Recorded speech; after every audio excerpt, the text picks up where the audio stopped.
Hello everyone, myself Siddharth Sherpa, back again with today's SST classes. So class 6, as we all know that we were discussing the four realms of the earth and we had completed the lithospheric portion, we had completed the hydrosphere portion and we had started the atmosphere portion in the previous class.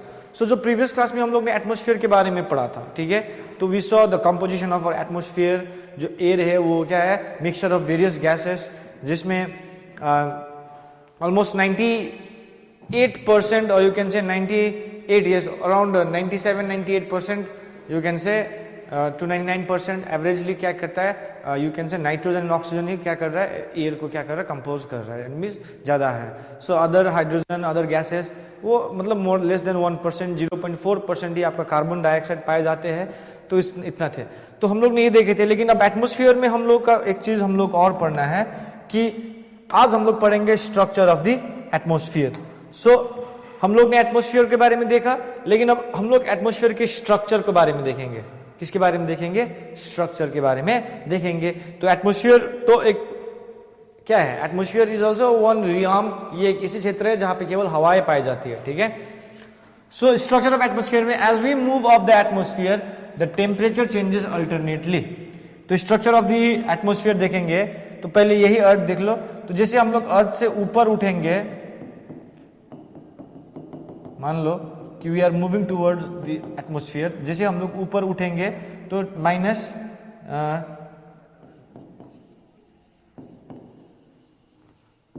Temperature क्या होता है? Decrease होता है, minus होता है, ठीक है? Minus in temperature, यानी कि कटौती होती है टेम्परेचर में. Is that clear? This creates layered structures of the atmosphere. तो क्या हो रहा है कि मैं बता रहा हूं, जैसे कि ये अर्थ है, डिफरेंट लेयर्स है, एक लेयर, दो लेयर, तीन लेयर. तो हर एक तीन लेयर में क्या है कि अलग अलग प्रकार की टेम्परेचर्स पाए जाती है. इसीलिए हम लोग क्या करते हैं, दिस क्रिएट्स लेयर्ड स्ट्रक्चर्स, यानी कि एक ही प्रकार के टेम्परेचर है या इसी लेयर में एक ही प्रकार की गतिविधियां होते हैं, तो इसको एक लेयर बना दिए. तो ये जो लेयर दूसरा लेयर बनेगा, ये जो लेयर रहेगा ये पहले से अलग रहेगा in terms of temperature and everything. फिर ऊपर जाओगे उसमें फिर अलग से चीज तुमको मिलेंगे, ठीक है? यानी कि डिफरेंस मिलेंगे. इसीलिए हम लोग इसको क्या बांटते हैं? लेयर. सारे जो एटमोस्फियर, जब हम लोग ग्राउंड से ऊपर उठते जाएंगे तो हमेशा एटमोस्फियर में क्या आएगा, तुम्हारे वहां पे परिवर्तन आएगी. In every level, in every layer, वहां पे तुमको क्या देखने मिलेंगे? चेंजेस देखने को मिलेंगे. तो उस चेंजेस जब लेयर लेयर में आती है तो इसलिए वो हर एक लेयर को अलग अलग चीज, अलग अलग नेम से या अलग अलग लेयर में बांटा गया है. सो there are five major layers like troposphere, stratosphere, mesosphere, thermosphere and exosphere. So सबसे नीचे का लेयर जो रहेगा ये ट्रोपोस्फियर रहेगा, ये स्ट्रेटोस्फियर, ये मेसोस्फियर, ये थर्मोस्फियर एंड ये एक्सोस्फियर. तो ये जो है 5 मेजर है. तो यहाँ पे क्या है? ट्रोपोस्फियर,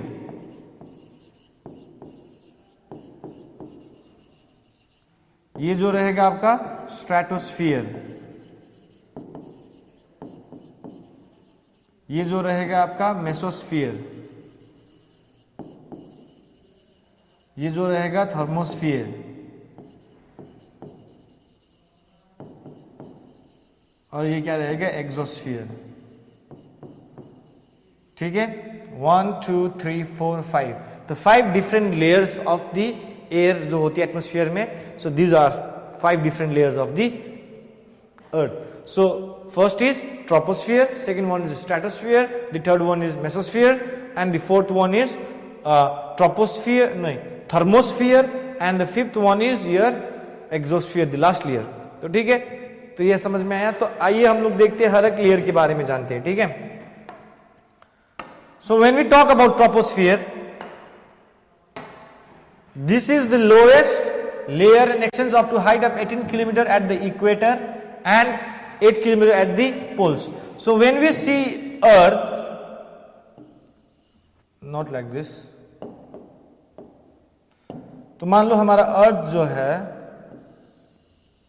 ठीक है, ये हमारा क्या हो गया? इक्वेटर हो गया. ये क्या हो गया? हमारा पोल्स हो गया, नॉर्थ पोल एंड साउथ पोल.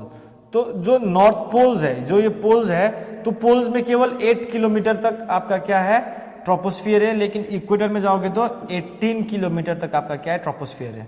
ठीक है, 18 किलोमीटर जो लेयर आता है। ठीक है, तो that means this is the lowest layer, ये सबसे निचला लेयर है हमारे जो लेयर्स ऑफ द एटमोस्फियर में, उसमें सबसे नीचे का लेयर है, उसको हम लोग क्या बोलते हैं, ट्रोपोस्फियर बोलते हैं।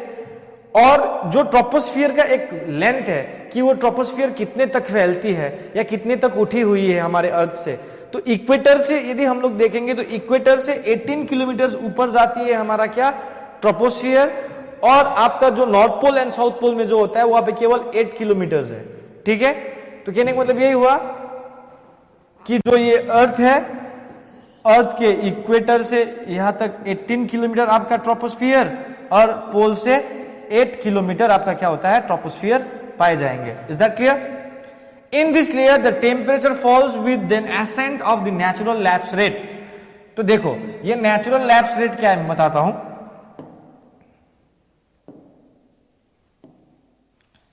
ये नेचुरल लैप्स रेट क्या है मैं बताता हूं। ठीक है, तो जैसे कि मान लो हम लोग अर्थ के सरफेस पे है, ठीक है, तो हम लोग यहां से ऊपर उठ रहे हैं। ठीक है, तो ये मान लो आपका ट्रोपोस्फियर है, ये मान लो आपका क्या है, ट्रोपोस्फियर है, यहां तक 18 किलोमीटर तक जा रही है, इसका क्या है, लेंथ जो है 18 किलोमीटर तक फैली है। तो लैप्स रेट क्या होता है, नेचुरल लैप्स रेट जो होता है कि हम लोग जब एल्टीट्यूड में बढ़ रहे हैं, यानी कि ये जमीन से हम लोग क्या हो रहे हैं, ऊपर उठ रहे हैं, जितना ऊपर उठेंगे उसमें क्या होता है कि जितना हाइट ऊपर जा जाएंगे टेम्परेचर डिक्रीजेस, टेम्परेचर डिक्रीजेस, यानी कि हम लोग जितना ऊपर उठेंगे उतना टेम्परेचर घटेंगे, तो उसको हम लोग क्या बोलेंगे, नेचुरल लैप्स रेट। तो यानी कि इसको क्या बोलेंगे, natural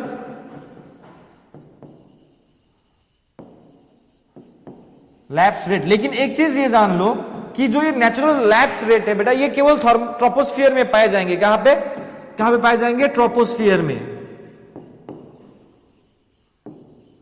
you will only find this in troposphere. तो ये केवल और केवल आपको कहां पे मिलेंगे, ट्रोपोस्फियर मिलेंगे। जो नेचुरल लैप्स रेट है, यानी कि हर एक हम लोग ऊपर उठते जाएंगे ट्रोपोस्फियर के लेयर में, तो हर एक ऊपर उठने पे क्या होता है, टेम्परेचर डिक्रीज होता है, उसको हम लोग क्या बोलते हैं, नेचुरल लैप्स रेट बोलते हैं। तो ये 18 किलोमीटर का जो एक रेडियस या एक दायरा है, उसके अंदर पे जो घूमती है हमारा जो एक मूवमेंट होती है, हम लोग ऊपर जाते हैं, उस समय टेम्परेचर कम होती है, उसको हम लोग क्या बोलते हैं, नेचुरल लैप्स रेट। ठीक है, in this layer the temperature falls with an ascent at the natural lapse rate, something 100 to 100 metre पे -1 डिग्री होता है। ठीक है, contains dense gases, water vapour and dust particles. तो हम लोग ने बोला था कि अराउंड 12 किलोमीटर तक हम लोग, या 12 एवरेज 12 to 15 किलोमीटर तक क्या होता है बेटा, कि डस्ट पार्टिकल्स पाए जाते हैं, हम लोग ने बोला था। तो 12 to 15 किलोमीटर किसके दायरे में आ रहा है, ट्रोपोस्फियर के दायरे में आ रहा है। तो ट्रोपोस्फियर 18 किलोमीटर तक फैला है ऊपर, तो 12 to 13 किलोमीटर तक क्या आता है कि आपको डस्ट पार्टिकल्स मिलते हैं। तो ट्रोपोस्फियर में आपको घने, मतलब घने हवाएं, यानी कि घना हवाएं, यानी कि डेंस गैसेस, उसके साथ साथ water vapour and dust particles भी आपको ट्रोपोस्फियर में मिलेंगे। यहाँ पे ट्रोपोस्फियर की एयर में आपको क्या मिलेंगे, dense gas like oxygen and all, okay, and water vapour भी मिलेंगे, एंड डस्ट पार्टिकल्स भी आपको मिलेंगे आपके ट्रोपोस्फियर में। और ये ट्रोपोस्फियर में आपका नॉर्मल लैप्स रेट चलता है। Hence all weather activities like cloud, storm, rain and snow occur in this layer। और इसी लेयर में देखो मैंने बोला था कि कंडेंसेशन, इवापोरेशन, वाटर हीटिंग, कुछ याद आया, वाटर साइकिल। तो वाटर साइकिल की प्रोसेस ये ट्रोपोस्फियर में होती है। तो ट्रोपोस्फियर में क्या होती है, वाटर साइकिल की प्रोसेस होती है, बारिश हो रही है तो बारिश में कभी कभी स्टॉर्म आती है, आंधी आती है, स्नोफॉल होती है। तो ये सारा चीज किस लेयर पे होती है, ट्रोपोस्फियर की लेयर में होती है। और it is the only part of the atmosphere which supports life. तो हम लोग एटमॉस्फेयर का सारा पार्ट देख लेंगे, तो ये ट्रोपोस्फियर जो है कि हमारे अर्थ से सटा हुआ है, हमारे सरफेस से सटा हुआ है। तो सरफेस से जैसे उठेंगे तो हम लोग ट्रोपोस्फियर में उठ रहे हैं। तो जैसे इसी वजह से ये ट्रोपोस्फियर ही एक ऐसा लेयर है, ये एटमॉस्फेयर, पूरा एटमॉस्फेयर में, कि जो कि क्या सपोर्ट करता है, लाइफ सपोर्ट करता है। कि ट्रोपोस्फियर में क्या सपोर्ट नहीं, ट्रोपोस्फियर में क्या करता है, लाइफ सपोर्ट करता है। ठीक है, ट्रोपोस्फियर ही एक ऐसा लेयर है जिसमें क्या करता है, लाइफ सपोर्ट होती है। ठीक है, at the outer boundary of this layer the temperature falls to -58 degrees Celsius and after that it starts rising। तो जैसे कि हम लोग ये जो ट्रोपोस्फियर देखेंगे, जो ये ट्रोपोस्फियर यहां तक जा रहा है, तो ये ट्रोपोस्फियर में क्या होता है कि ये ट्रोपोस्फियर जो आप देख रहे हैं, ये ट्रोपोस्फियर में जैसे देख रहे हैं यहाँ पे -58 या 56 एवरेजली, तो यहां तक आपका टेम्परेचर घटते घटते -56 टू 58 जो टेम्परेचर होता है वो यहां पे पाए जाएंगे, ठीक है, ट्रोपोस्फियर में। तो ये जो ट्रोपोस्फियर है, तो ये ट्रोपोस्फियर में -58 की जो है टेम्परेचर पाई जाएगी आउटर लेयर में। लेकिन जैसे हम लोग यहां से ऊपर बढ़ते जाएंगे, फिर यहां से टेम्परेचर राइज होते जाती है। So as we move on further in the atmosphere above the troposphere, तो वहां से फिर क्या होती है, आपका क्या होता है, टेम्परेचर राइज होती है। तो इसीलिए मैंने बोला था ना कि जो नॉर्मल लैप्स रेट होती है हमारे एटमोस्फियर में, वो केवल और केवल किस में पाई जाती है, ट्रोपोस्फियर में पाई जाती है, जिसमें आपका टेम्परेचर डिक्रीज होता है हर एक लेयर, हर एक ऊपर बढ़ने के बाद, ठीक है। जैसे कि वही चीज कि एक एटमोस्फियर है, ट्रोपोस्फियर यहाँ पे खत्म हो रहा है, तो ट्रोपोस्फियर तक आपका लैब स्टेट जाते जाते -58 तक पहुंचती है, लेकिन यहां से ऊपर जाएंगे तो टेम्परेचर फिर बढ़ जाएगा। Is that clear? So next layer of the earth is stratosphere. So stratosphere comes after troposphere. Troposphere के बाद आप लोग देख रहे हो यहाँ पे जो एक लाइन मैंने बनाया है, उसको हम लोग क्या बोलते हैं, stratosphere. So the layer above the troposphere extending from 18 km to 50 km is called stratosphere. तो एवरेजली 18 किलोमीटर से कहां तक, 50 किलोमीटर तक क्या है आपका स्ट्रेटोस्फियर फैला हुआ है, ठीक है। तो यहाँ पे टेम्परेचर जो देख रहे हो -2.5 डिग्री सेल्सियस तक जाता है। 56.5 होता है, यहां तक जा जाते 58, 56, उसके बाद फिर टेम्परेचर बढ़ने लग जाता है। तो -58 ज्यादा है तो -2 डिग्री तक पहुंच जाता है। Is that clear? तो मेसोस्फियर उसके बाद शुरू होती है। तो 18 से 50 किलोमीटर तक की जो दूरी होती है, जो गैप होती है, उसमें क्या है, stratosphere. So after that comes the mesosphere.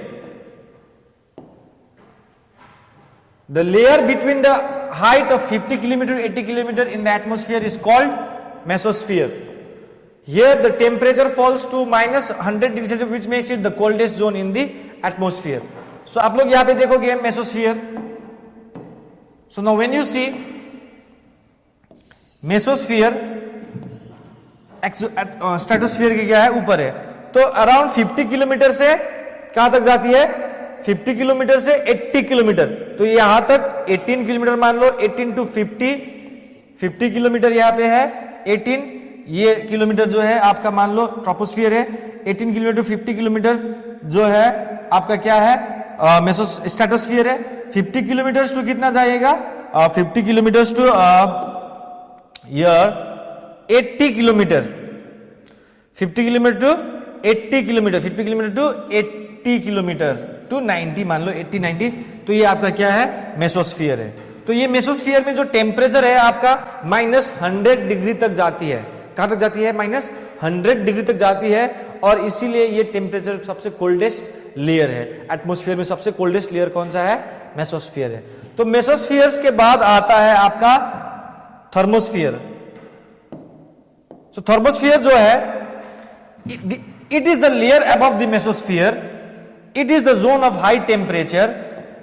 अब देखो यहां पे बहुत ठंडी टेम्परेचर थी मेसोस्फियर में, तो मेसोस्फियर के बाद जो लेयर आती है उसको हम लोग क्या बोलते हैं, थर्मोस्फियर। ये जो है एक जोन है जिसमें क्या है, तुम्हारा टेम्परेचर क्या रहता है, हाई रहता है। ये जोन ऐसी है, यहां पे आपका टेम्परेचर हाई रहता है, ठीक है। लेकिन मेसोस्फियर में क्या है कि the lower portion is called the ionosphere and lies between 100 kilometre and 400 kilometre. तो अब जैसे कि हम लोग ने देखे कि आपका जो है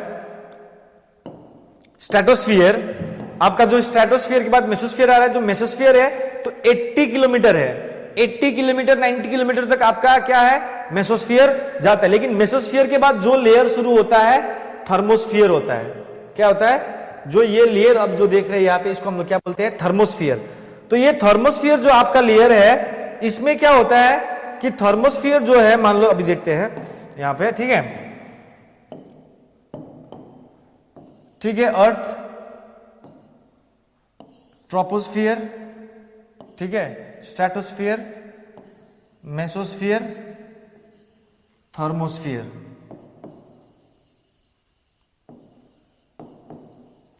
ठीक है, लेकिन थर्मोस्फीयर में एक और स्फीयर होता है। थर्मोस्फीयर का ये पूरा लेयर हो गया, ये जो थर्मोस्फीयर का एक लेयर आता है बीच में, लोअर लेयर, उसको हम लोग क्या बोलते हैं, आयोनोस्फीयर।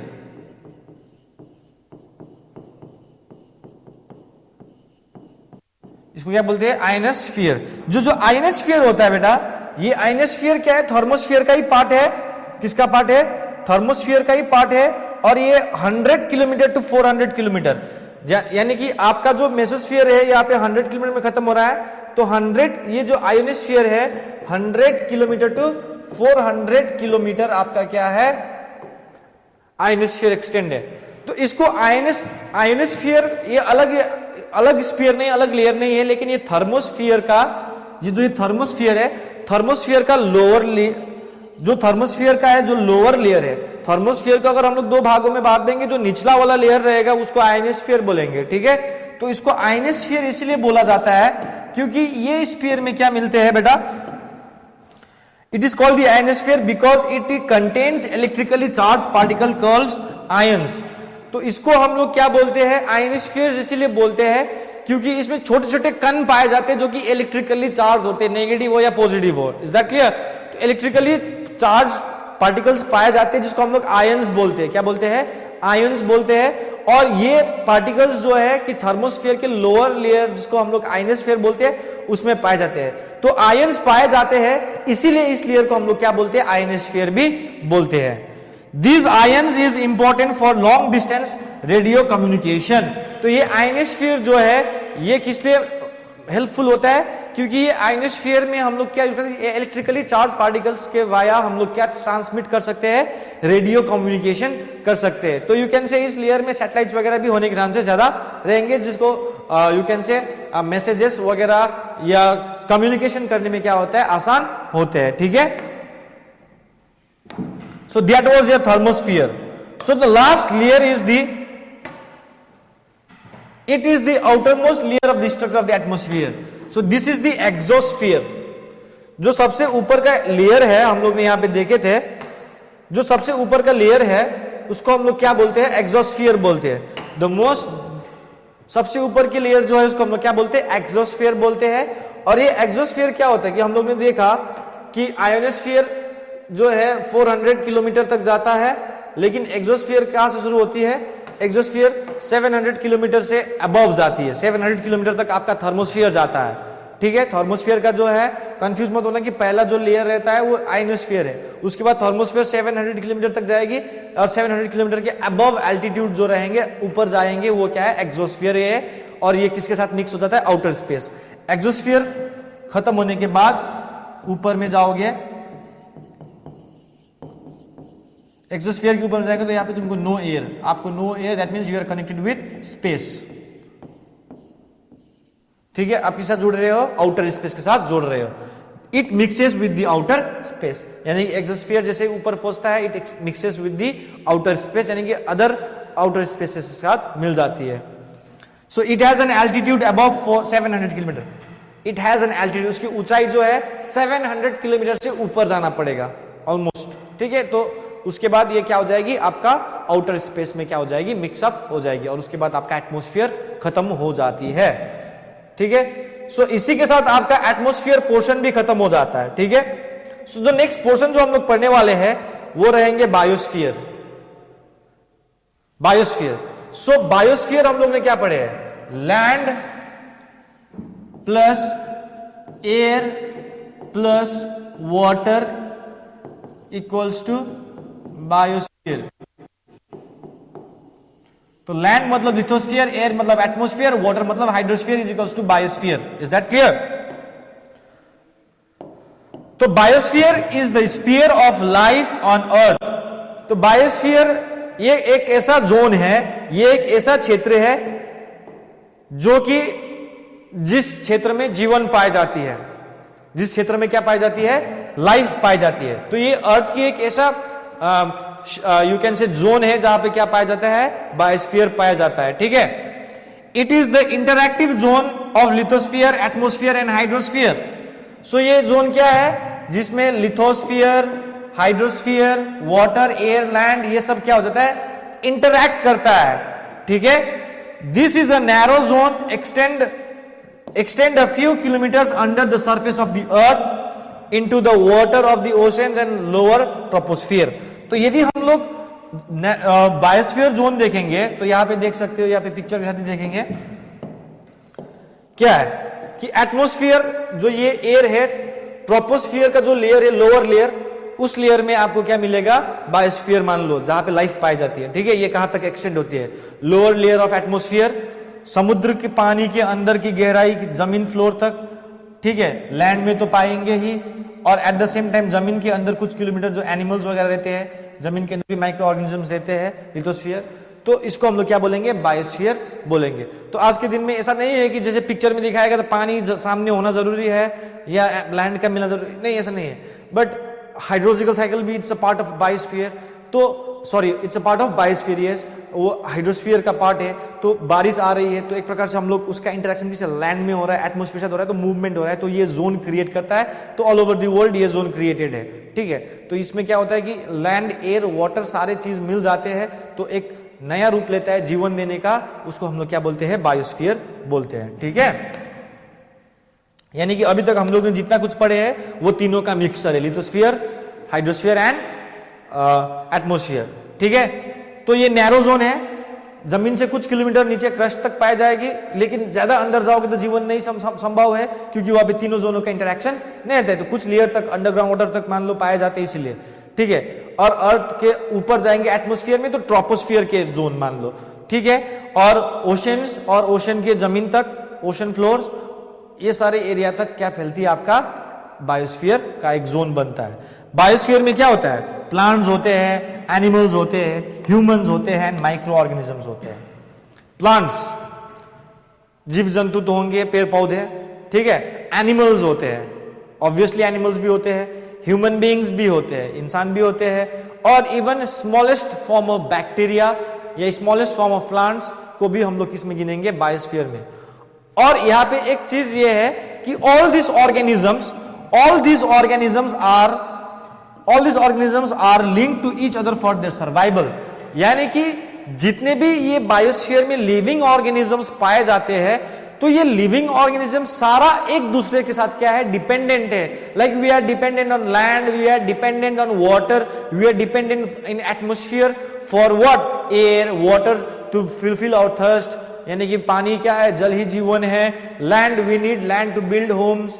ठीक है, एनिमल्स साथ भी वही है, कोई जमीन के नीचे रह रहा है, किसी को प्लांट्स चाहिए घर में रहने के लिए, घर बना के रहने के लिए, जंगलों में, ट्रीज में, जैसे कि बर्ड्स, मंकीज। ठीक है, and plants they need to survive. अब उसी जानवरों के ऊपर दूसरा जानवर भी पाए जाते हैं, तो एक इंटरडिपेंडेंस बनता है। ठीक है, एक नेचर में। सो उसको हम लोग क्या बोलते हैं, बायोस्फीयर भी बोल सकते हैं। और बायोस्फीयर में सारे लोग क्या होते हैं, चाहे लिविंग हो या चाहे नॉन लिविंग हो, एक दूसरे से क्या है, निर्भर रहता है, आपस से क्या रहता है, जुड़े रहता है, डायरेक्टली और इनडायरेक्टली। ठीक है, तो ये रहा आपका बायोस्फीयर। तो बायोस्फीयर में एक पार्ट आता है बेटा, उसको हम लोग क्या बोलते हैं, इन्वायरमेंट। क्या होता है, एक पर्यावरण होता है, एक कंडीशन होता है, एक पर्यावरण होता है, एक इन्वायरमेंट होता है। तो अब एक माहौल क्रिएट होता है, उसको हम लोग क्या बोलते हैं, इन्वायरमेंट। अब उसमें बहुत प्रकार की होती है। ठीक है, द वर्ड इन्वायरमेंट क्या होता है, mean surroundings of N organisms. ठीक है, एक बायोस्फीयर जोन है, ये बायोस्फीयर है। तो बायोस्फीयर में एक जोन है, यहाँ पे एक ऑर्गेनिजम्स, जीवित कुछ एनिमल्स वगैरह रहते हैं इतने एरिया में, तो उसका जो ये सराउंडिंग है उसको हम लोग क्या बोलेंगे, इन्वायरमेंट बोलेंगे। जिस प्रकार के परिवेश, जिस प्रकार के माहौल में कोई ऑर्गेनिजम्स पल रहा है, बढ़ रहा है, उसको हम लोग क्या बोलेंगे, इन्वायरमेंट बोलेंगे। ठीक है, it refers to the conditions that influence और the existence of living organisms. तो वो इन्वायरमेंट एक कंडीशन है, एक माहौल क्रिएट करता है, जिससे क्या करता है, एक कोई भी ऑर्गेनिजम्स वहां पे जी रहे, चाहे हम ही हो, चाहे एनिमल्स हो, चाहे प्लांट्स हो, उसका जीवित रहना और उसके जीवन में क्या करता है, वो इन्वायरमेंट असर करता है।